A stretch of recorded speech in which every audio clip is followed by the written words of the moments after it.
Olá, sou a Mariana Alvim, bem-vindos ao Vale a Pena, o meu podcast onde conhecemos as pessoas enquanto leitores, com o apoio da WUC, a maior livraria online portuguesa.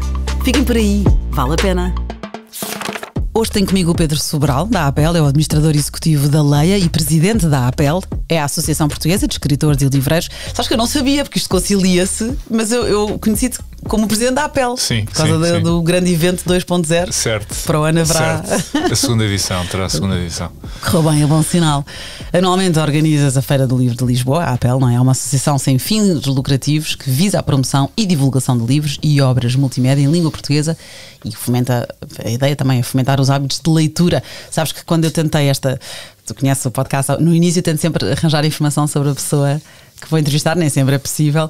E a primeira coisa que me disseram foi: faz imenso pelos livros e pelo mercado livreiro, portanto, ainda bem. É, exato. É uma associação de editores e livreiros e por isso para nós o que é fundamental é conseguir que a leitura e os índices de leitura comecem a fazer o seu caminho de aproximação às médias da União Europeia, não é?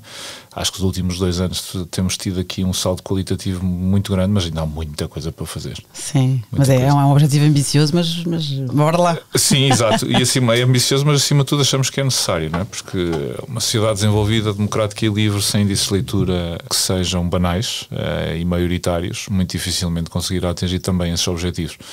E é um pouco por isso que os editores e os livreiros que todos os dias pugnam pela diversidade, pela liberdade, pelo direito de cada um escrever e editar aquilo que bem lhe apetece, é fundamental que obviamente as pessoas tenham esse espírito crítico a posteriori para ler aquilo que é editado. Que bom, e que continue, que aumente. Exato. És filho de mãe madeirense, neto de retornados, acordas de madrugada para correr, para andar de bicicleta e como adoras nadar, estás a iniciar-te no triatlo, és um desportista nato. Quando me perguntam isso normalmente é um insulto para os triatletas, não é? Que de facto há. Ainda este sábado houve aqui um 70.3 e um full Ironman em Cascais e de facto estamos, quando vemos aqueles homens e mulheres a fazer aquilo que eu digo é que neste momento nado, faço bicicleta e corro.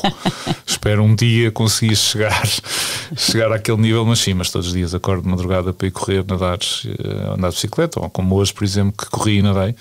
E é bom porque é começar logo o dia a abrir, não há outra forma. Já não sai às 10 da manhã, já não dizes boa tarde sem querer? Não, de todo. A grande vantagem é que eu às 8 da manhã, que já vou quase à hora do almoço, tenho uma capacidade para gerir tudo o que está à volta, em que a esmagadora maioria das pessoas está a acordar à procura do primeiro café, ainda está ali. E eu já vou em velocidade de cruzeiro, por isso acabo por aproveitar muito mais o dia. Normalmente depois há ali uma quebra no final do dia, mas depois Pois é, isso que eu ia perguntar, não, que horas é que vem a quebra? Com o final da tarde? Ali entre as 6 e 6 e meia é complicado. Depois quando chego a casa não há quebra porque tenho um filho de 6 anos e outra de 10 e como tu sabes... Tens que arrebitar. Exato, não há outra forma de resolver a quebra do que andar para a frente, não é? E tiras sempre uma fotografia por dia na corrida. Sim. Isto é mesmo diário, este objetivo? Porque correr é muito aborrecido. É uma atividade, para já é muito solitária, é uma atividade em que passamos muito tempo connosco e por isso depois de tanta corrida, tantos quilómetros, já pensámos no futuro, no passado, naquilo que vamos fazer e não fazer, e há momentos de facto que de repente são extraordinários, principalmente numa cidade como Lisboa, que tem uma diversidade absolutamente incrível. Isto é, eu vou ali à volta das 6, 6 e meia, com a bicicleta é a mesma coisa, e por isso apanho aquela fase em que metade da cidade está a ir para a cama e a outra metade está a acordar, e por isso há ali, e quando está a nascer o sol, nomeadamente dias como hoje, que está nublado, o sol está ali a espreitar pelas nuvens, a ponte lá ao fundo, lá em baixo. E a luz de Lisboa é maravilhosa. A luz de Lisboa é extraordinária e por isso começou um bocadinho por aí e disse: olha que giro, aqui está o momento, e a partir daí, pronto, faço isso todos os dias. E aproveitas para ouvir audiolivros enquanto corres? Muito. Eu normalmente quando vou correr, quando vou de bicicleta é mais música, é muito baixinho, porque andar de bicicleta com os ouvidos tapados pode ser um bocadinho perigoso para mim e para os restantes. Agora a correr normalmente ouço audiolivros e podcasts, mas acima de tudo muito audiolivros. Isto é, eu encontrei no formato áudio, uma forma de ler ainda mais, passando aqui um bocadinho paradoxo, porque obviamente a experiência de audição de um livro é completamente diferente da leitura. mas consigo, obviamente, ler, entre aspas, muito mais, ou aceder a muito mais conteúdos, alguns até originais, livros internacionais que estamos a pensar adquirir, e que têm audiolivro disponível, e por isso ali, de repente, em 2, 3, 4 horas tenho acesso ao conteúdo. Pois, e já estás a trabalhar. E já estou a trabalhar, exatamente. Há, por vezes, audiolivros tão bons que paro. Há ali momentos de... Tem que ouvir melhor. Exato. E faço um bocadinho de figura de parvo no meio da rua, porque paro, fico ali parado a ver o que é que se está a passar, de repente está ali mudado de capítulo, que é importante. Há ali um gancho que eu preciso de perceber melhor, mas sim, mas faço isso muito. Boa, só que eu pensei logo num livro para te recomendar, mas provavelmente já terás lido o autorretrato do escritor enquanto corredor de fundo, do Murakami. Já li livros. Eu, curiosamente, não sou grande fã da escrita de Murakami, mas acho esse livro absolutamente extraordinário. Que engraçado. Eu, ao contrário, eu que sou fã de Murakami, este foi que eu gostei menos, porque eu não sou uma triatlo wannabe, claro. E ele corre 10 km por dia. Corre 10 km e fez durante muito. Aliás, nesse livro vem muito explícito, fez muitas maratonas. Aliás, fez uma coisa extraordinária, que ele fez a primeira maratona, que se passou na Grécia, de onde vem a distância 42. Sim. Foi do famoso mensageiro. Exatamente. E ele fez isso. Há uma prova que é uma prova complexa pela temperatura, pelas horas que faz, e é muito engraçado porque, lendo aquele livro, correndo, identifiquei muito com o que, porque, como eu referi há pouco, a corrida é muito solitária. E é chato, é aborrecido, não é? Vamos ali numa cadência do pé no chão e a nossa cabeça de repente vai para todos os lados, por vezes sítios bons, outras vezes sítios maus, e ele, que é um grande escritor, eu pessoalmente não gosto, mas obviamente que é um grande escritor, consegue descrever isso na perfeição, por isso foi um livro que eu gostei muito. Que giro. Gostei muito. Eu não adorei, não é? Lá está, só porque não me identifico. Claro, não há uma identificação. Aliás, porque não tendo adorado, e quando não gosto de um livro não ofereço a ninguém, não é? Mas este eu não adorei por estas razões, ou seja, oferecia 2 amigos, um que corre 10 km todos os dias e uma amiga que faz triatlo com o marido, e então eu ofereci a ambos. E também se identificaram de certeza. Adoraram. Claro, é mesmo que livro para aquela pessoa, sim, não é? O Murakami tem outro, agora não me recordo o título, há de chegar à volta da música, porque ele é um melómano. E para quem é amante de música também tem essa ligação àquele texto. É o Só Música? Eu penso que sim, é exatamente como a capa que tem dourado. Isso, assim, isso. E para quem tem na música também, como nós temos nos livros e na literatura, algo fundamental na sua vida, o Murakami aí também é um mestre a descrever aquilo que a música trouxe para o seu dia-a-dia e obviamente para aquilo que é o seu labor de escrita. Eu ofereci ao meu pai, acho que foi, aliás, o meu pai e eu temos ambos. Temos todos os do Murakami. Eu, por acaso, deixei de ler nos últimos anos, mas tive ali a minha fase de paixão, vá. E esse é o meu pai. O meu pai não é músico, mas é sempre disse que gostava de ser músico, gostava de tocar saxofone. Engenheiro civil, reformado, então antes de se reformar comprou um saxofone e começou a estudar música. Extraordinário. E tenho um irmão músico, portanto de repente foi um dos livros que o meu pai obviamente... Exato, claro. E essa ligação é direta porque ele é mestre nessa... Ele é mestre. E foi o meu pai que me introduziu o Murakami, com o Kafka Beira-Mar, que eu estava a dizer, pai, é um gato, não sei quem não tece, e depois olha, depois rendi-me. Portanto, tu tens esta vida de desportista, de literatura e à volta da literatura, profissional e pessoalmente. Quando é que tens tempo e energia para ler? Pois, eu gostava de ter muito mais tempo para ler, porque o meu papel é essencialmente um papel de gestão e por isso... Mas a leitura é um pouco como o desporto, é um hábito que eu tenho desde sempre. Eu olho para trás e não me lembro não estar com o livro na mão. E quando temos esse hábito, encontramos forma. Eu nem que leia 3, 4 páginas no final do dia, quando vou para a cama, tenho de o fazer. E faço de uma forma quase espontânea. Não tenho... Não é um esforço. E mesmo esteja profundamente cansado, tenha sido um dia complicado, faz parte da minha rotina. É quase uma necessidade, não é? É, mas eu digo muito isso. E nós na APEL, aliás, tu falaste há pouco do Book 2.0, acho que o sucesso veio muito por aí, que foi descer ou sair um pouco da discussão que tu ouves à volta do hábito de leitura, de que, e tu com certeza à tua volta tens muito isso, tenho tempo, não tenho tempo, é caro, não é caro, é para os outros, não é para mim, e nós queremos muito sair desta discussão e colocar a leitura na sua centralidade, isto é, a leitura é crítica, faz parte daquilo que são os bens e serviços básicos que qualquer sociedade deve proporcionar aos seus membros, tão básico como a alimentação saudável ou uma hidratação correta durante o dia, porque só através da leitura é que nós conseguimos nutrir aquilo que é a nossa ferramenta mais importante, que é a língua e a linguagem. E se nós não conseguimos ter vocabulário, estrutura gramatical e intelectual para dizer aquilo que queremos, quais são os nossos projetos, quais são os nossos sonhos, o que pretendemos, muito dificilmente conseguiremos ser plenos. E mais importante, muito dificilmente conseguimos compreender o mundo à nossa volta. A falta de consciência crítica é talvez o grande perigo da democracia. Aliás, infelizmente estamos a viver neste momento um período onde todos têm palco. Onde todos têm palco e onde tu percebes que o radicalismo de um ou do outro lado, e tanto fato do conflito russo-ucraniano como o israelo-palestiniano, tem por base a ignorância, tem por base essa falta de espírito crítico. E numa altura em que as redes sociais alimentam muito esta toxicidade através de notícias falsas, teorias da conspiração, etc, etc, sabemos que na base são os índices de leitura que vão resolver isso. É esta necessidade e esta criticidade básica, e eu depois, como venho desta experiência pessoal, em que felizmente tive em casa pais e avós, de um lado e do outro, e tios, sempre tive muito envolvido, ou sempre tive muito livros à minha volta, sim, e de hábitos de leitura. Sei o quão importante desde os 6 meses, aliás, isto também foi discutido no book 2.0, que é ali desde os 6 meses que criando estes hábitos, que depois se torna esta rotina, ou tornar esta rotina, não há questão de tempo, não há questão de dinheiro, aliás, inclusive também não é assim tão caro como isso. E há bibliotecas, e há outras formas. E há outras formas de o fazer, não é? Sim, eu acho um bocadinho caro. Pois, quem é comprador compulsivo normalmente, mas a minha pergunta que eu faço é caro comparado a quê? Pois, sim, fez a camisola ou o livro, não é? Aquela camisola que não precisas só porque é gira. Possivelmente é mais caro, ou ir ao cinema talvez seja mais caro, ou comprar um jogo é mais caro, as férias ficam muito mais caras. Por isso, essa relativização leva-nos a ver que aquilo que o livro te proporciona, e é eterno, não é? E fica-te. O retorno compensa. E provavelmente até fica para as próximas gerações, é muito barato. Bom argumento, vou usar esse para a próxima comerciária. E realmente, pronto, leio muito, portanto sai mais caro quanto mais lês, não é? Mas é um bom argumento. Quando eu te perguntei, escritora favorito, tens uma data deles? Essa pergunta para mim é muito ingrata, por 2 razões. Para já, eu tenho livros favoritos. Há depois, obviamente, escritores e escritoras em que li a obra toda. A Lídia Jorge, obviamente que sim, o António Lobantuno, o João de Melo, o João de Carré, o Javier Cercas, o Javier Marias, são alguns deles. O Steinbeck é outro.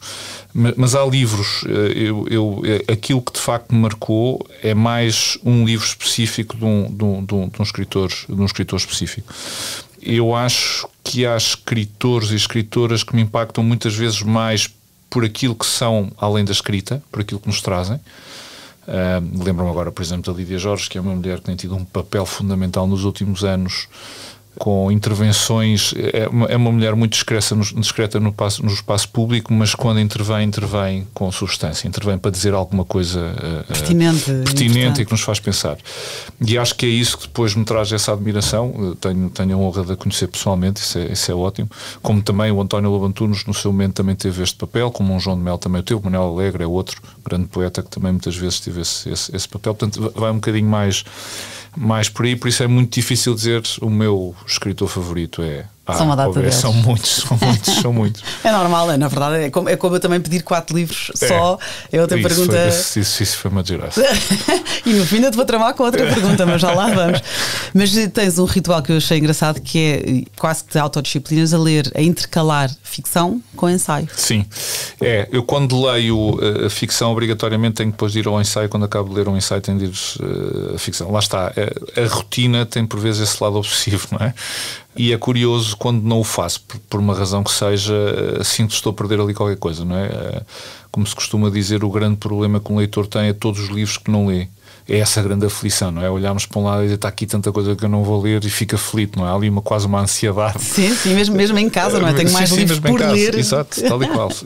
E quem trabalha num grupo editorial, eu sou administrador executivo da lei, passam muita coisa pela mão, essa ansiedade ainda é maior. E por isso, acho que isto foi eu não me recordo como, tu quando me fizeste essa pergunta, eu tentei ir um bocadinho para trás e perceber. Deve ter sido ali eu depois terei uma licenciatura em ciência política, portanto isso também me levou muito mais ao ensaio, e talvez tenha sido aí ou um bocadinho antes em que essa disciplina se manteve, mas claramente tem de ir intervalando um com o outro. Tu falaste, por exemplo, no Isaiah Berlin. Sim, no Isaiah Berlin, sim. Isaiah Berlin, que já releste. E eu fui ver, tu não me disseste qual em concreto, mas imagina, eu descobri o Ouriço e a Raposa, Esperança e Medo. É algum destes ensaios? Não, há um que ele tem, chamam 2 ensaios para a liberdade. São dois. É uma edição académica, se eu não estou em erro. Curiosamente, eu tenho em digital. E eu acho que o Berlin tem, e atenção, eu não sou especialista, é acima de tudo a simplicidade com que ele consegue passar conceitos conceitos tão complexos como é a primazia do conceito da liberdade. Ele definiu uma coisa extraordinária, que é este conceito negativo da liberdade, e que é: a liberdade é a ausência de coerção por terceiros. Isto é, dá a volta àquilo que é o conceito de liberdade positiva, em que eu faço aquilo que quero, que tem um gravíssimo problema, vai chocar com aquilo que tu queres. E é daí que muitas vezes vêm estas grandes tensões. Ele, quando inverte esta definição, que é: a liberdade é a ausência de coerção por terceiros, há uma contenção. Há uma forma de tu olhares para um certo tipo de limite que te é essa tal coerção de terceiros, que te permite ir viver em plena liberdade. E eu acho que isto, se fosse executado, resolveria muitos conflitos, se fosse levado à letra. E eu acho que são tão poucas palavras que conseguem dizer tanto, que eu acho absolutamente extraordinário. Acredito que ele tenha tido muito trabalho para chegar a uma definição tão simples, mas acho extraordinário. E estes 2 ensaios sobre a liberdade é o caminho conceptual que ele leva até chegar. Pois, está aqui os 2 conceitos de liberdade, que é o esperança e o medo. Exatamente. Porque é que eu devo obedecer a outrem? Porque é que não hei de viver como quero? Tenho de obedecer. Se eu desobedecer, posso ser coagido. Isso. Por quem? Em que grau? Em nome de quê? E a bem de quê? Exatamente. E a forma como ele o faz, e lá está, eu tenho esta edição inglesa, os Two Concepts of Liberty, que são 2 ensaios, provavelmente este pode ser a tradução portuguesa. Talvez é a esperança e medo, 2 conceitos de liberdade. Talvez. E é isso, é não só a definição, mas depois, eu não lhe vou chamar casos práticos, mas acabam por ser de alguma forma um guia de como exercer a liberdade. Para mim, a liberdade é sem dúvida o valor primeiro que uma sociedade democrática deveria defender, valorar e proteger. Acho que é isso que, mais uma vez, está na base de um regime democrático, de um Estado de Direito, de um país que se pode ser desenvolvido, e a forma como o Berlin define isso e depois nos dá estes vários casos de pensamento é absolutamente extraordinário. Portanto, eu diria quase é uma literatura, porque estamos a falar de um grande escritor que verteu isso para o pensamento político e sociológico. Eu acho isso extraordinário. Por isso já o li várias vezes. E são ensaios muito pequeninos, portanto até aconselho a toda a gente a ler isso. Esperança e medo, 2 conceitos de liberdade. Isto é que devia devia categorizar-se autoajuda. Eu acho que se o Berlin escrevesse hoje em dia, talvez fosse isso, porque o que ele consegue fazer, aliás, como os grandes escritores e escritoras, é, num só texto, conseguir produzir tanta riqueza e tanta, acima de tudo, tanta textura à volta daquilo que pode ser uma interpretação da realidade, da forma como nós olhamos a realidade. A liberdade é um conceito abstrato, não existe na natureza. Nós não olhamos lá para o fundo e vemos a liberdade a andar ou a caminhar ou em cima de uma árvore. Definir isto com palavras de uma forma tão simples, tão linear e tão poderosa, acho que é extraordinário. Maravilha. Esperança e medo, 2 conceitos de liberdade. Isaiah Berlin. E já tiveste a oportunidade, até porque profissionalmente assim implica, de jantar com muitas pessoas, com muitos escritores que admiras, e jantarias também, se pudesses, com John le Carré e com Hemingway. O Carré, lá está, é um dos tais escritores, eu acho que li tudo. Acima de tudo, porque o Carré aparenta sempre estar a escrever um policial, quando basicamente escreve sucessivos tratados da natureza humana. O que é extraordinário nos livros do Carré, nos personagens, nomeadamente nesse grande personagem que ele criou, que é o George Smiley, é conseguir criar num mundo muito complexo, muito abstrato, de jogos de espelhos que são os serviços de informação, personagens tão humanas onde todos nós estamos ali representados. Não há heróis, não há o conceito de bem e mal, não há a vida. Eu acho que é isso que ele consegue fazer, é a vida com todas as suas contradições, com todo o seu paradoxo, com toda a aleatoriedade que nos traz. Sabemos também que ele teve uma vida bastante paradoxal, aliás está a ser agora uma biografia que traz aquilo que já muito se ouvia falar. E eu acho que devia ser, de facto, um grande storyteller. Eu acho que, e agora passando para o Hemingway, a mesma coisa, estamos a falar de homens, como poderia haver também outras mulheres escritores que nos podiam passar horas durante um jantar a cantar grandes histórias. Eu, ao John le Carré, eu gostaria de saber qual era a realidade por trás de tudo aquilo, porque ele foi agente dos serviços de informação britânicos. MI6. Exatamente, por isso teve experiência no terreno e depois traz isto para a literatura. E eu tenho sempre uma eterna curiosidade se aquilo de facto aconteceu ou não aconteceu. Ele é daqueles escritores que depois vou lendo as entrevistas, vou tentando perceber um bocadinho o que é que estava por trás dos escritores, e ele sempre deixou isso um bocadinho dúbio. Obviamente que sim, mas portanto, era um mestre na comunicação, e por isso tenho muita pena não ter tido a oportunidade de partilhar uma refeição e de ouvir as histórias dele. E o Hemingway é a mesma coisa, não é? Quer dizer, era um homem com todas as suas contradições, escreveu grandes livros à volta dessas ditas contradições. Muitos deles hoje seriam politicamente incorretos. Sim. Aliás, espanta-me como é que um ou outro ainda não foi cancelado, dado a forma como e a paixão com que ele falava sobre aquilo que eram as suas grandes paixões. E mais uma vez, um homem contraditório, um humano a viver a vida, e que nos trouxe grandes obras que ficarão para sempre, não é? Que o meu pai leu, que eu li, e tenho certeza que os meus filhos irão ler, e assim será, porque são livros intemporais. Maravilha, Hemingway. E o John le Carré é o David, e saiu a biografia dele há uns anos, e agora saiu a notícia, eu partilhei contigo, lembrei-me logo no Expresso, que ele, quando permitiu ser entrevistado para fazerem a biografia dele, na altura o que ficou combinado, porquê? Porque o jornalista que começou a fazer a biografia começou a investigar, e às tantas vai parar a uma senhora que foi amante. Isso. E de repente, quando ele interroga essa senhora, ficou aflita e ligou ao David, John le Carré.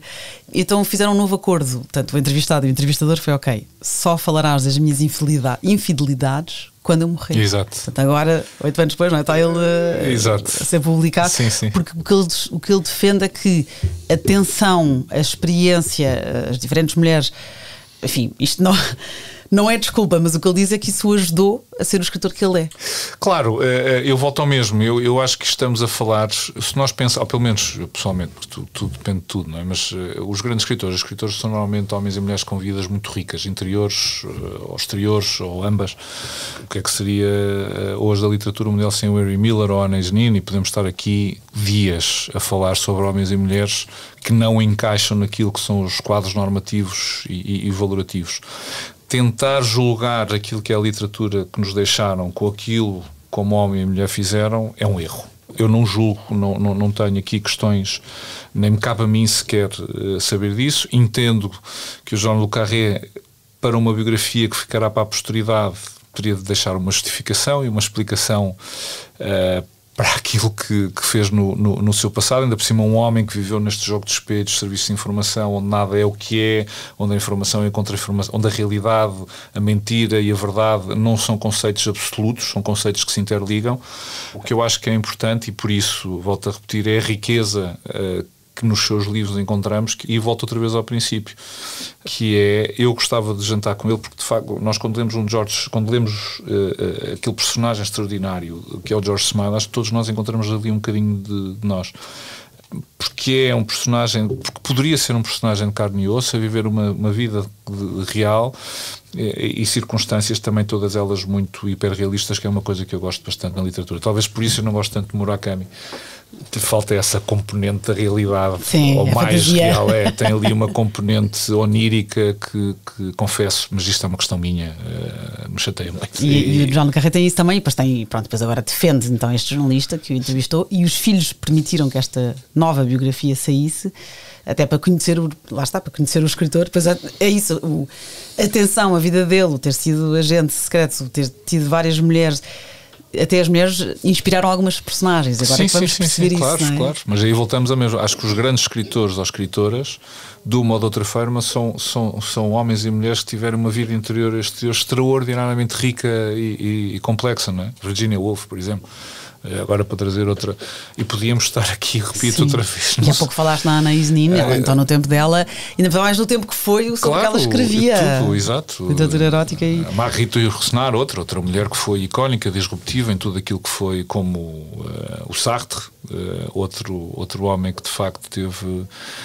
e quando olhamos para a sua vida, quando olhamos para aquilo que foram como homens e mulheres, muitas vezes o Céline, que tem livros absolutamente extraordinários, hoje também seria muito difícil, antissemita, Pois. Um homem com um fascínio enorme pelos regimes de extrema-direita radicais, não é? Mas centrando-nos no livro, os livros são absolutamente extraordinários, não é? Pois, e no seu tempo, e no porquê. Acabam por ser personagens também, não é? Sim. Os escritores são grandes personagens literárias, muitas vezes. E às vezes até são usadas para isso. Sim, muitas vezes são usadas para isso, exato. Até a trilogia de Smiley que o Pedro está a referir é a trilogia Carla. Temos a Toupeira, o Ilustre Colegial e a Gente de Smiley. Exatamente. Pronto, aqui do John Le Carré. Aconselho vivamente. Lêem-se essas 3.000, 4.000 páginas numa só penada. Pronto, fica aqui já a primeira já de várias recomendações. Agora, de uma lista enorme, fizeste o exercício difícil de escolher 4 e vamos para Portugal, António Lobo Antunes, com os Cus de Judas. Sim, os Cus de Judas, lá está. Eu tive a felicidade de viver com acesso ao livro muito fácil. Em minha casa havia muitos livros, casa dos meus avós paternos e maternos também os havia. E recordo-me aí que os 15, 16 anos, a casa dos meus avós paternos era uma vivenda com 2 ou 3 andares e a caminho do sótão, logo isto é uma coisa muito vívida, não é?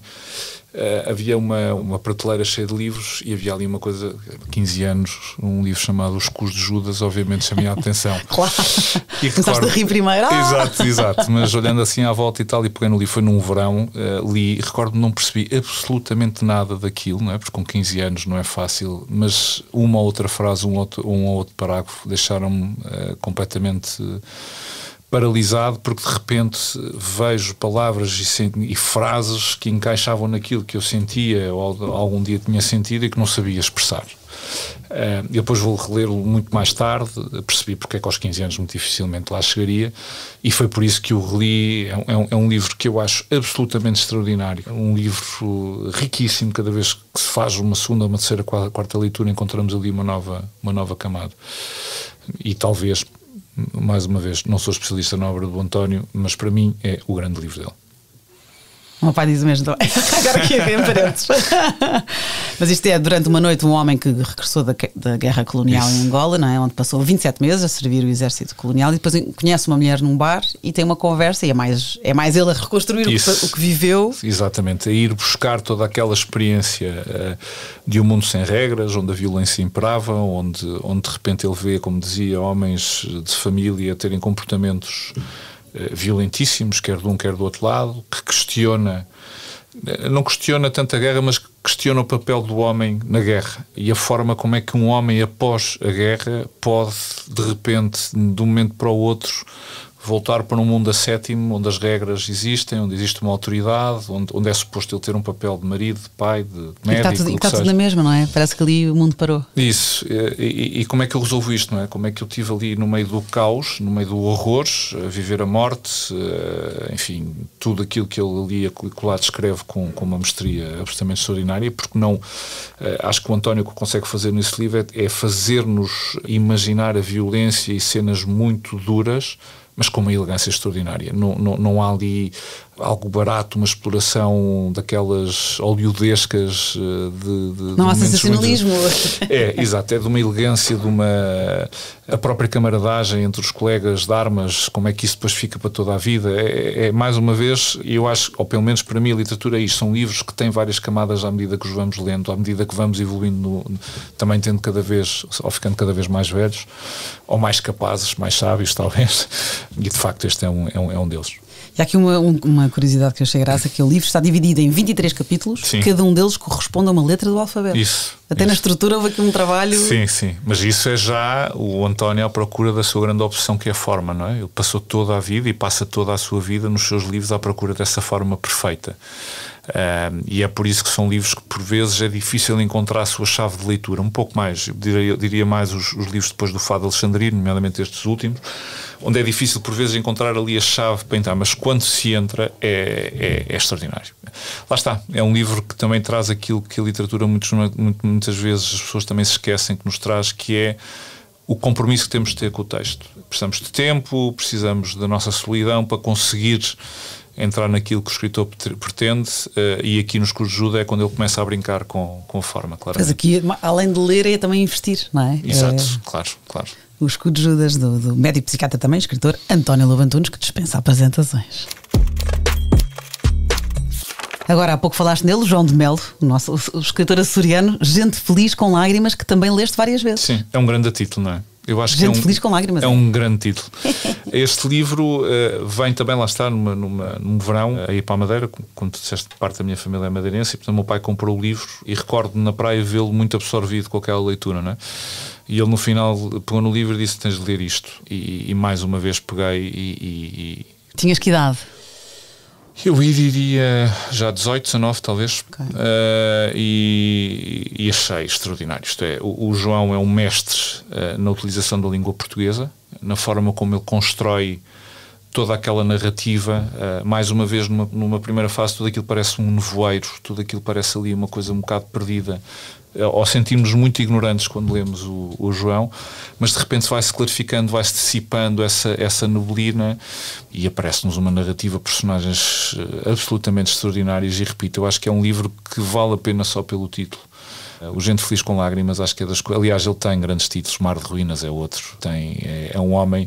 Há escritores e escritoras que por vezes não têm esta felicidade, mas o João tem esta, e eu acho que vem pelo seu domínio perfeito da língua portuguesa. É talvez dos escritores que melhor domina e brinca com aquilo que são as possibilidades da língua, quer do ponto de vista vocabular, quer do ponto de vista gramatical, e a narrativa e a estrutura que ele monta é uma coisa muito própria.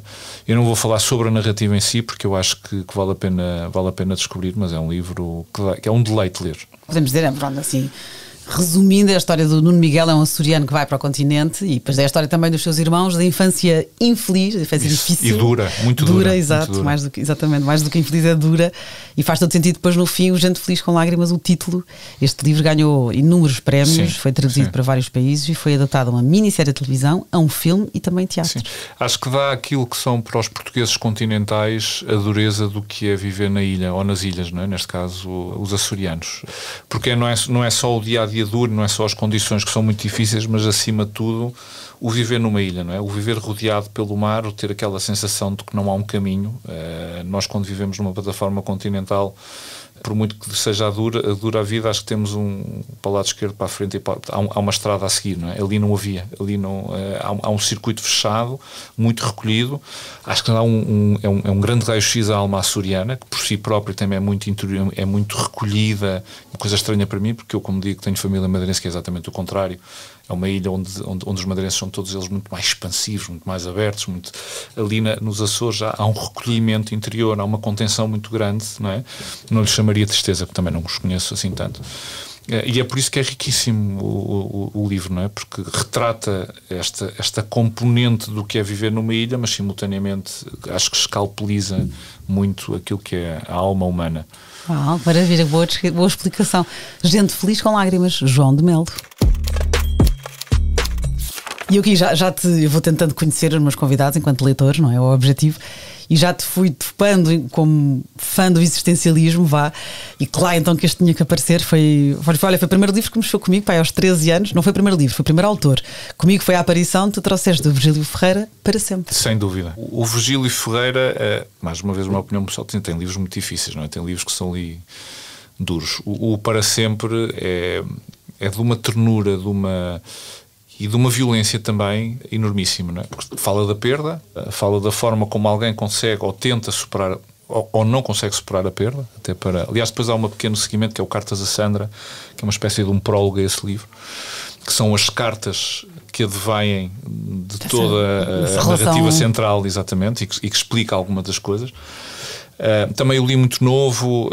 É o livro certo para quem está a sofrer um desgosto de amor, que era o meu caso na altura. Eu tenho o livro eu tenho muita dificuldade em sublinhar livros, muita dificuldade. Parece que estou ali a estragar. E agora, como editor, então, quando vejo pessoas, fico aflito, não é? Porque aquilo é um trabalho. Houve muita gente a trabalhar para aquele livro para ser rasurado, sendo que eu entendo. E este é dos poucos que eu tenho sublinhado a lápis. Aliás, tenho lá 2 ou 3 edições, fui comprando. Foi um livro que também ofereci imenso, porque o Virgílio Ferreira consegue concretizar aquilo que muitas vezes sentimos em momentos de angústia e de tristeza com muita dificuldade em perceber o que se passou, não é? Porque quando os gostos de amor é um momento caótico, não é? Não sabemos muito bem se a culpa é nossa, se tudo aquilo é uma... Então os primeiros gostos de amor, aquilo é um turbilhão e ele quase consegue acalmar e estruturar esse turbilhão e fazer uma coisa só para acabar. Chegámos ao final, eu recordo-me que acabei o livro, a última página, disse: não estou sozinho, afinal de contas não sou o único. Pensava que era não é? Palerma, que afinal de contas estava aqui a sofrer imenso. Afinal de contas isto é universal, não é? Senti muito bem no final, apaziguou muito essa ansiedade, e por isso é um livro que marcou imenso. Diz o Eduardo Lourenço: continua e cada vez mais solitária a viagem em volta do único ponto do seu universo, o da infância, com um monólogo inacabado e inacabável em torno do milagre ardente e pavoroso da sua própria aparição no meio do mundo. Tal e qual. Sim, o Eduardo era outro. Também foi um homem que eu tive a felicidade e a honra de conhecer e de partilhar algumas refeições. Era um homem com uma capacidade, acima de tudo, lá está, um grande leitor. Começa tudo sempre por aí, não é? Um grande leitor. Aliás, lembro-me agora há pouco tempo, só para dar aqui um intervalo, eu acho que essas ligações surgiram no Book 2.0. Tivemos o Nuno Lobo Antunes, psiquiatra, pedopsiquiatra, a falar sobre a importância da leitura e a forma como o livro tem um papel fundamental no crescimento dos miúdos. Que, essa altura, numa conversa, dizia-me: eu acho que um dos grandes problemas na escola é não ter um Virgílio Ferreira, porque eu tive como professor de português o Virgílio Ferreira, e muito do meu gosto vem, e de repente aparece aqui uma faceta, esquecemos, não é? O Virgílio Ferreira, que é um grande escritor, também foi um grande professor. Porquê? Porque era um grande leitor. Portanto, esta base existe. E o Eduardo Lourenço era outro homem que tinha uma capacidade para ler textos, interpretá-los, analisá-los de uma forma única. Não? Aliás, é dos poucos grandes pensadores da alma portuguesa como um coletivo, não é? E isso basta. E era um grande admirador do Virgílio Ferreira e da obra do Virgílio Ferreira. Então ainda bem que apanhaste o Virgílio Ferreira. Não sabia disso. Quando ele tinha 11 anos, os pais emigraram para os Estados Unidos, mas ele ficou cá com os irmãos mais novos. Sim. E foi duro, e escreveu sobre isso em Nítido Nulo. Certo. Exato, sim. Eu estou para sempre à volta da perda, numa relação amorosa no homem e mulher, é um outro contexto, mas eu acho que também vem muito disso, não é? Por isso mesmo é que ele era um especialista em definir e conseguir as emoções e a forma como nós gerimos a perda, não é? Mais uma vez, um escritor que coloca palavras naquilo que já sentimos. Eu acho que é isto que acaba depois de tornar estes livros nos livros da nossa vida. Que maravilha, para sempre, Virgílio Ferreira. E agora, sendo tu neto de retornados, este livro também foi especial para ti, O Retorno, da Dulce Maria Cardoso. Sim, eu já o apanhei muito tarde. Quando eu digo muito tarde, vou ler, porque já foi um grande sucesso, não é? Foi um livro que teve um impacto grande em Portugal. Enfim, o impacto que os livros têm, que ainda não é aquele grande impacto, mas tem-no. E aquilo que eu conheci a Dulce como escritora, já tinha lido O Voo dos Pardais e gostava muito. O que é que ela consegue com este livro é trazer, através da ficção, aquilo que foi, ou ainda será talvez, cada vez infelizmente mais dissipado, o que é um homem e uma mulher e famílias que de repente deixam toda a sua vida para trás e vêm para um país, para muitos deles estranho, diferente, com hábitos diferentes, e que ainda por cima aqui e acolá foram ostracizados, foram encostados, gozados, etc, etc. Portanto, ela dá esta perspectiva.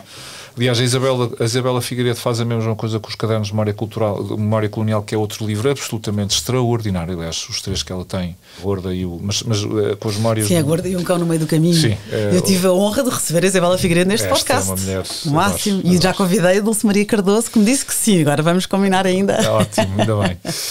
E, portanto, o retorno é isso. É a perspectiva de alguém que de repente fica sem nada, que começa a sua vida aqui pelas zonas de Algés, Estoril, e tudo o que ela passou. E aquilo para mim foi relevante, além do texto ser belíssimo, porque me ajudava muito a compreender aquilo que eu fui vivendo em casa. E tive felizmente pais e avós e tios que nunca tiveram sempre a sensibilidade de nunca passar para esta geração o peso e a tristeza. Não havia aqueles discursos muito passadistas e muito pesados de que aquilo é que era bom, nada de todo. Não foi isso, não é? Bem pelo contrário, havia até uma enorme preocupação em nos manter, a mim, ao meu irmão e aos meus primos, um bocadinho fora disso. Sim, eu acho que sim, ou proteger-se a si próprios no sentido em que reviver aquilo que não é possível recuperar era também uma forma de tortura, não é? Nomeadamente os meus avós. A minha avó nasce em Angola, portanto a minha avó já tinha uma relação com o país que deixou muito, muito grande. E com este livro da Dulce percebo muito do que deverá ter sido pegar numa mala, passar o oceano, deixar um país em plena guerra e começar tudo de novo em idade adulta, não é? Neste caso, na perspectiva de uma filha de um casal que é retornado. E por isso foi um livro que acabou por me também mais mexer muito comigo, de uma elegância, de uma forma como ela também consegue passar isso. Lá está, volta ao mesmo. É um livro que marcou bastante. E alterna Luanda, de 1975, temos Luanda e temos Lisboa. Sim, ela vai. Mas de facto aquilo que marca é quando ela cá está, quando a vida volta a arrancar, não é? Quando de repente há aquele interlúdio e a vida arranca, e a forma como se arranca num país completamente diferente, numa forma de viver completamente diferente, ainda com a alma lá, não é? Ainda sem ter conseguido sair daquilo que era o seu país. Isto tudo tem a ver com rotinas e hábitos, não é? Sim. Demoras a aterrar e também, na verdade, não aterras a 100%, porque continuas... Aliás, eu acho que Portugal, só para acabar esta parte, acho que nós como sociedade temos uma capacidade, na maioria, não digo que não há problemas, obviamente temos problemas com isso, mas na maioria somos uma comunidade que consegue integrar o outro, porque também passámos por isso muitas vezes, não é? Sabemos o que é estar num país estranho, sabemos o que é ser obrigado a sair de onde estávamos, e vou deixar aqui considerações políticas de fora, o certo ou o errado, porque não é essa a questão, mas eu acho que nós, na maioria, conseguimos fazer essa integração, ou ajudar a que essa integração seja pacífica, porque também, de alguma forma, temos essa dor no peito de ter deixado para trás uma vida completamente diferente e reconstruir tudo zero. Pois, é mais fácil teres passado por isso para perceber. Há uma compreensão que não precisa muitas vezes de palavras, não é? Exato. O retorno de Maria Dulce Cardoso, que espero que em breve então venha cá. Há pouco, quando te disse que te ia tramar, chegou o momento, Pedro Sobral. Os Cus de Judas, Gente Feliz com Lágrimas, Para Sempre, e o Retorno. Escolhe um. Eu vou começar pelo primeiro, porque eles de alguma forma, é curioso, agora que tu dizes isso, são cronológicos, não é? Eu diria os Cus de Judas, porque eu acho que aqui e acolá ainda me lembro da confusão que foi ler aquilo com a idade que tinha. Eu não ter percebido nada, mas ao simultaneamente sentir ali que havia qualquer coisa, não é? Porque vinha dos 5 da Annie Blyton, vinha da Patrícia, portanto vinha desse tipo de livros. Sim, não é? Foi uma grande mudança. É uma grande mudança. Venho de uma aventura que depois ainda leio lá pelo meio. Também me recordo perfeitamente do meu pai comprar o primeiro número, íamos nós para a Madeira no aeroporto. O Sandokan, portanto vinha um bocadinho daí, não é? E de repente paro-me com aquilo de não perceber nada, sentir-me de alguma forma frustrado, mas de vez em quando parecia que havia ali momentos de luz em algumas frases, em alguns parágrafos que me tocaram profundamente, porque é isto que eu sinto, foi isto que eu senti, não é? Não sabia que isto tinha um nome. Eu acho que é talvez o primeiro livro que eu volto a reler mais tarde. E segundo, um dos meus grandes amigos, que infelizmente já não está connosco, mas que foi muito importante neste meu caminho da leitura, porque eu sou leitor, o Isabel Ferreira era um homem com um conhecimento enciclopédico, aliás, era a área de formação dele. Tivemos ainda, felizmente, a possibilidade de trabalhar juntos, ele como revisor de muitos dos textos da Dom Quixote. E recordo-me que numa das segundas leituras, isto agora já muito tarde, não é? Já tinha 19, 20 anos, que já estava aqui a estudar em Lisboa, sou de Coimbra, e ele estava em Coimbra, e de repente no almoço ou jantar ele disse: acabei de reler isto, achei extraordinário. E ele, que já conhecia muito bem o texto, fez-me depois continuar na obra do António. Isto foi depois aqui o Luís Isabel Ferreira, que acabou através dos Cus de Judas, porque eu estava ali um bocado fechado neste livro, não é? Aquilo estava ali, que me fez depois seguir isso e seguir outros escritores, e portanto também de alguma forma é um livro que tem este ponto de contacto com um amigo meu que já não está cá. Sim, e que também tem esse lado relevante. Por isso, se posso escolher, é este, por este lado sentimental, e porque de facto acho que foi um texto. Mudou-te enquanto leitor, não é? Foi o dia que tu mudaste enquanto leitor? Foi. Eu de vez em quando digo, eu acho que este livro era o Take It or Leave It, não é? Podia também ter corrido muito mal.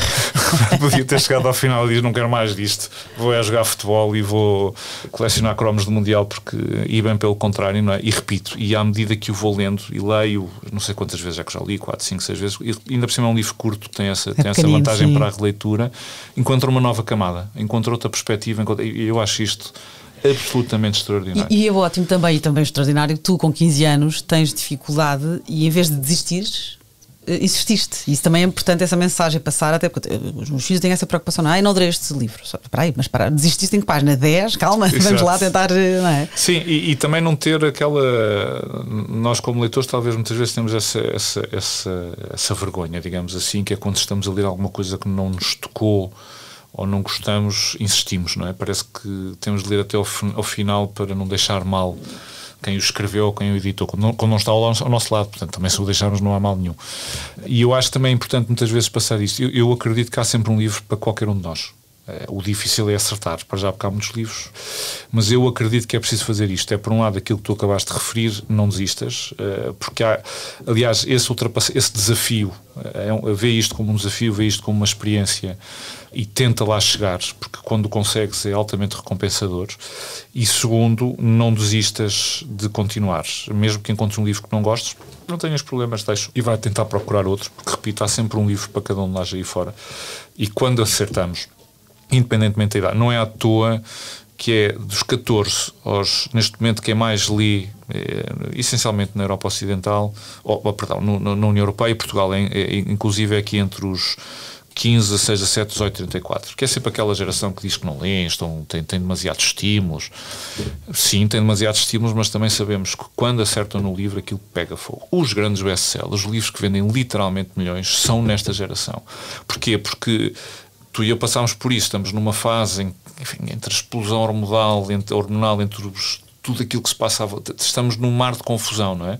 E estamos ali naquela tensão em que a autoridade paternal e maternal tem de ser posta um bocadinho de lado, mas simultaneamente ainda não, e agora somos pais, estamos do outro lado. Eu tenho um adolescente, portanto estou a pensar no meu filho a ouvir-te. Pronto, eu tenho, a minha filha ainda não está na pré-adolescência, mas já começa a ter esses sinais, de repente temos de ir buscar respostas a algum lado, e muitas vezes é nestes livros e nas escritoras que os vamos buscar, depois é perceber se temos a maturidade ou não de conseguir gerir aquilo que estes livros nos interpelam e nos dizem. Mas quando isto acontece, aquilo é explosivo, não é? Nós vamos agora ao TikTok e vemos miúdos e miúdas a falar sobre os livros que neste momento lhes tocaram, e é muito engraçado porque tu não sabes do que é que trata o livro, sabemos é que eles sentiram a ler aquele livro, é uma experiência. Finalmente percebi o que é o bullying, finalmente percebi que a violência do namoro não é... Entendes? E eu acho que isto, mais uma vez, é uma demonstração, acho que cada geração teve este ponto de contacto com a leitura, que faz sempre fixar a tal banalidade que eu referi há bocadinho, é trazer esta necessidade da leitura para a sua necessidade mais básica, despilo todo o folclore que anda aqui à volta, e perceber que isto de facto é fundamental, porque lá está, ajuda-nos a perceber o que é que sentimos, o que é que fazemos, o que foi que te aconteceu, o que foi-me aconteceu. Sim. Com outros livros, de outra forma, com outros conteúdos. E até aprender, não é? Como o retorno, até aprender o que é que aconteceu, claro, ou o que é que... Claro. Eu vou ler um livro de história sobre a Guerra Colonial de Angola. Sei que não vão fazer com prazer. E se lês ficção com a qual aprendes, não é? Claro. Um romance histórico, como... Aquele caso que eu te dei, As Memórias de Adriano, que é um grande livro, sim. E que é um livro que de repente te permite... O Mário de Carvalho, desculpa estar vindo sempre aos portugueses, mas eu acho que em português porque eu acho que em português temos grandes e grandes escritoras, mas temos mesmo grandes escritoras, infelizmente é num país pequeno e por isso não tem a projeção internacional que tem. Mas o Mário de Carvalho tem uma série de ficção histórica e que nos permite quase conhecer Portugal de algumas... O João da Guiar é outro que infelizmente o escritor esquecido, que tem esse livro extraordinário que se chama, acho que é 1000 Sestércios, o Viriato, que nos permite trazer aquilo que foi a grande figura do Viriato e que nos permite perceber que a grande literatura também nos pode trazer esse conhecimento. Aliás, a grande literatura é um pouco isto, não é? Sem dúvida, é o que nos mexe connosco, é o que nos ensina, e fica aqui outra dica também, eu vejo isso pelos meus filhos e pelos meus amigos que dizem, como é que consegues ler? Ou, não consigo ler, estou muito cansado, chego à cama e adormeço. E eu respondo sempre, então vai mais cedo para a cama. E às vezes penso assim, que bom é cedíssimo, se eu for já para a cama, tenho 1h30 pela frente até eu fechar os olhos, não é? Sim. Então, às vezes o meu filho também, mãe, eu não consigo dormir. Lê. Eu estive a ver o telemóvel. Agora nós temos uma regra lá em casa que é telemóveis, como já tenho adolescentes, não é? Saem do quarto. Não consigo dormir. Lê. Exato. Mas sim, fica aqui uma ótima dica. Agora, o grande desafio para mim, sendo tu um super leitor e trabalhando tu no mercado editorial, não é? Completamente à volta e rodeado de livros, o que é que eu te iria oferecer? E então, pedi ajuda aqui à UC E este é mais do que possível tenhas lido, mas eles dão várias sugestões. E eu escolhi esta, não, isto tem tudo a ver com o que viemos a falar. E eu aprendi imenso neste podcast. E a conversa com o Gonçalo M. Tavares foi ótima, porque ele trouxe-me Séneca, Cartas a Lucílio. E que giro que foi, porque eu ainda pensei, como é que eu agora vou desenvolver uma conversa à volta de um livro que não é bem um enredo, não é? Temos um filósofo, depois também tinha o Rambaud, a poesia do século XIX, como é que eu vou também... De repente foi uma conversa interessantíssima, que até abordámos assuntos que tu aqui também falaste, não é? Da leitura e do termos que nos esforçar e que até levei essa conversa para a mesa para os meus filhos, porque é o meu desafio e eu vou falando de vez em quando neste podcast, pô-los a ler. E eles acham que têm que ler como eu leio. Não, eu sou mais apaixonada do que tu pela leitura. Espero que venhas a ser como eu, mas não tens que ler como eu leio ou quanto eu leio. Aliás, é importante que cada um, desculpa estar a interromper, mas eu acho que é importante que cada um encontre esse caminho. E são caminhos completamente diferentes. E o seu ritmo, e o seu género, e o seu... Completamente. Eu não acredito, sinceramente, eu não acredito que tenhamos maus e bons livros. Tu tens livros que para ti são bons e outros que são maus, eu também, mas é uma escolha muito pessoal. Eu acredito que um editor, seja ele qual seja, quando decide editar um livro, há que respeitar essa decisão. Posso não estar de acordo, posso achar que isso não faz sentido, mas se o livro foi editado por alguma razão. E voltamos ao que estávamos a referir. Há sempre um livro para qualquer pessoa. Aquilo que para mim pode ser péssimo e mau pode ser um livro que te muda a vida. Nós vemos na Feira do Livro homens, mulheres de variedíssimas idades que de repente vão ter com os escritores e com as escritoras ou com um livro, muitas vezes emocionados a dizer isto mudou a minha vida. E tu olhas para o livro e pensas para ti próprio como é que aquilo mudou a vida de alguém, mas tocou profundamente alguém. E se o fez, é porque obviamente aquele livro tem todo o mérito. Objetivo cumprido. Exatamente. E portanto cada um tem de fazer o seu caminho. Acho que as pessoas têm de procurar. Não podem assistir aquilo que estavas a dizer. Não podem deixar de assistir. Tem de haver um bocadinho esta resiliência. Mas isso também acontece com o cinema, não é? Nós quando vemos um filme que não gostamos, não abandonamos de repente nunca mais. Ou uma série de televisão, ou um jogo. Com certeza que os nossos filhos, quando estão a jogar um jogo A, B ou C, há uns que gostam mais, outros que gostam menos, mas continuam. É por alguma razão, não é? Ora bem. Posto isto tudo, tenho imenso a ver que já tenhas lido. Trouxe-te. Agora tenho que procurar, tenho aqui imensos. Por mim, podes dar todos. Diálogos de Séneca. Já leste? Não li. Ai, que bom! Não li, não. Porque eu achei que teria tudo a ver. Que a ajuda do Hugo também foi boa, porque elas vão eu dou as tuas respostas, não é?